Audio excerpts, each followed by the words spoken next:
yung nagkaka-diferensya sa mga items, yung under kind, year acquired, mode of acquisition, medyo may Anyway, hindi po pwedeng gawing that will reference. be the function of the court to evaluate.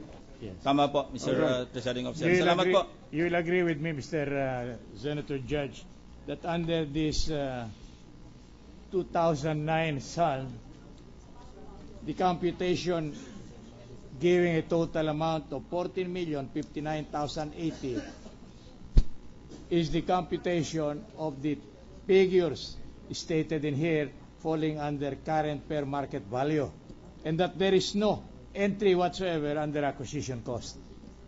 Tama po yun. Oh, salamat po. Salamat po. Mr. President, may we recognize Senator Escudero, Francis Escudero.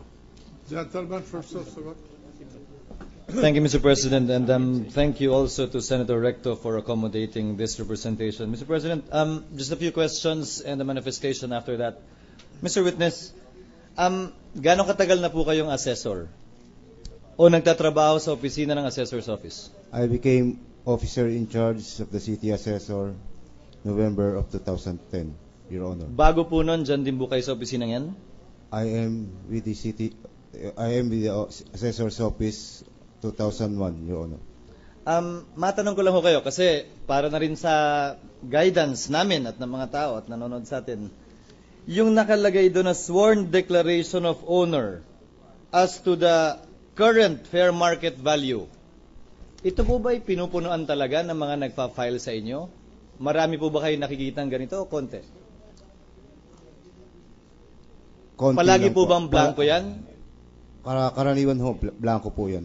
Ngayon, sabi sa local government code, kada 3 taon kailangan mag-file yung may-ari ng lupa. May nagpa-file po ba sa inyo? Sa experience ko po, sa ngayon wala pa po. Wala po.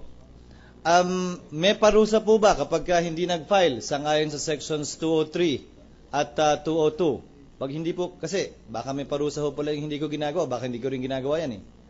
May parusa po ba? Sa pagkakaalam ko po, yung section 204 po ang i-implement po namin. Yan. Sunod na tanong ko po. Again, I know that Chair already elaborated on this, but also just to inform not only us but also all other government officials with respect to this portion of the SALN. Sabi ng SALN form, current fair market value, hindi sa definition walang nakalagay na current. Sabi actual value at which the buyer is willing to buy and the seller is willing to sell. Yan din po ang definition sa local government code, hindi po ba? Opo. Ang nakalagay po sa local government code, section 199, fair market value is the price at which the buyer is willing to buy and the seller is willing to sell as determined by the Sanggunian. Ngayon, tatanungin ko po kayo, nagpa-file po kayo ng SALN, hindi po ba? Opo. Ano ho yung nilalagay niyong fair market value dun sa SALN nyo? Yung nakalagay po ba dun sa ordinansya? O yung sa pananaw ninyo, balor ng lupa ninyo at which a buyer is willing to buy and seller is willing to sell?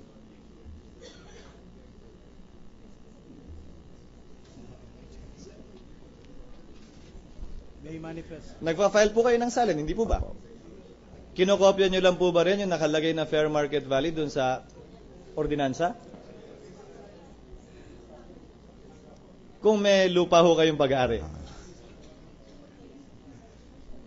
Sa pag-file ko po ng Sa inyo po? SALN, Opo. usually ang ginagawa ko is mix eh. Merong Hindi po kayo nasasakdal dito, wag ko kayong mag-alala.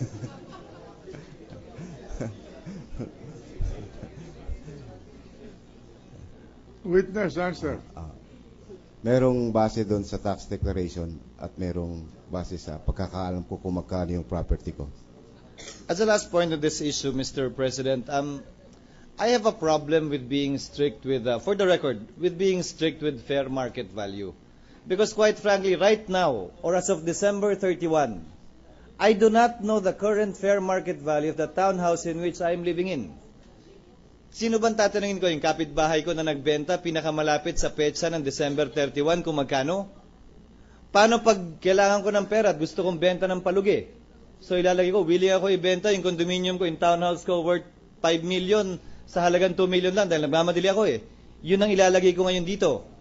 tapos sasampalin ako na magsasampa sa akin ng kaso na ang nakalagay sa fair market value sa ordinansa, mas mataas. In-undervalue mo ito. So at the end of the day, Mr. President, Your Honor,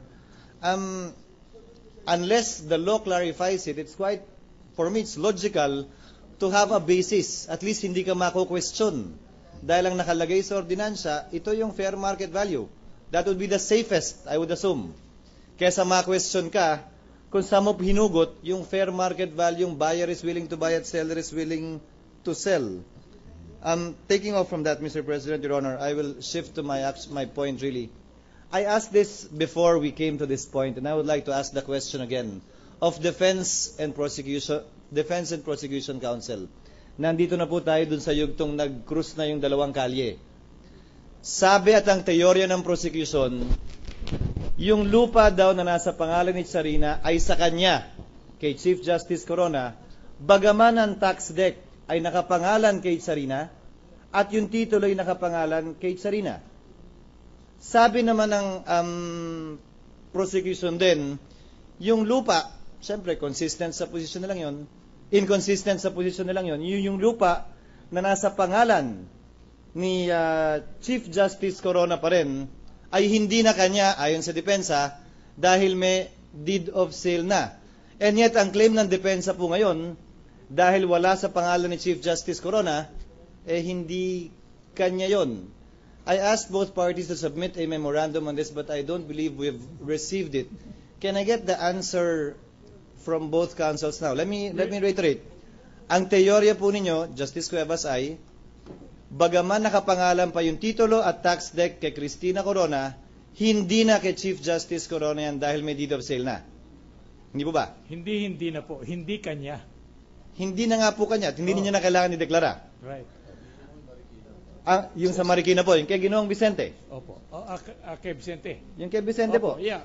We had been discussing about the validity of the alleged transaction dahil po doon sa Torrent Certificate of Title. Malaki po ang, ako po wala ho akong rason sa totoo lang na pagdudahan si Ginoong Vicente matapos siyang tumestigo rito. Ang sinasabi ko alam po ay, sa teorya ninyo, hindi po ba? Opo.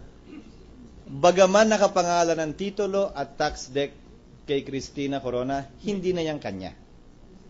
Tama po. Dahil nga po may deed of Dahil sale. sa deed of sale na pinirmahan niya.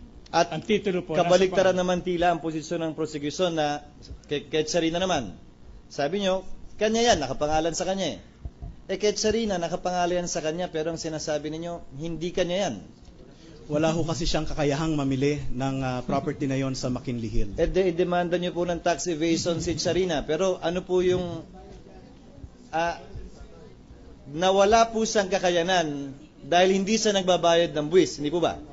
Opo. At ang pinresenta lang po kasi ninyong ebidensya na kay Chief Justice Corona yan ay hindi nagbabayad ng buwis si Tsarina, therefore walang kakayanan. Ganun po ba yan? Meron po kaming ebidensya na ang nagbabayad, it is a simulated sale, Your Honor, because it is the Chief Justice who paid. Bilang attorney in fact, sangayon sa exhibit na pinresenta ninyo. Hindi po ba? He signed as attorney in fact. Well, that came in later, Your Honor, but the receipts are in the name, I understand, of the Chief Justice. So ang teorya nyo doon, sa kanya pa rin yun, bagaman yung tax deck at yung titulo ay wala sa pangalan niya. Opo, siya po ang totoong may-ari ng lupa sa McKinley Hill. At ang ebidensya nga pong tinatayo ninyo ay siya nagbayad, tama ba? At walang kakayanan. Opo. Justice Cuevas? Hindi pa po kami nagsisimula magpresenta ng ebidensya rito Nakikiusap po kami sa inyo, nabigyan nyo kami ng pagkakataon sapagkat ang nadinig ninyo, ang nadinig ng this impeachment court, yun lang version ng complainant. As a last point, Mr. President, Your Honor, this is a third matter. Yung number 1 po sa item A ng SALN, meron pong 1, 2, 3, 4, 5, 6, 7, 8 column. Hindi po ba? Kind, location, year acquired, mode of acquisition, assessed value, current fair market value, under acquisition cost, land building, etc., at improvements. Pakigiyaan ho kami pag nag-summation na ho kayo. Alam ko na ang aligasyon po ng complaint ay non-inclusion lamang at walang binanggit kaugnay sa hindi kumpletong pagpa-file, maliban na lamang kung kasama sa teorya ninyong hindi nag-file kapag kulang. Pero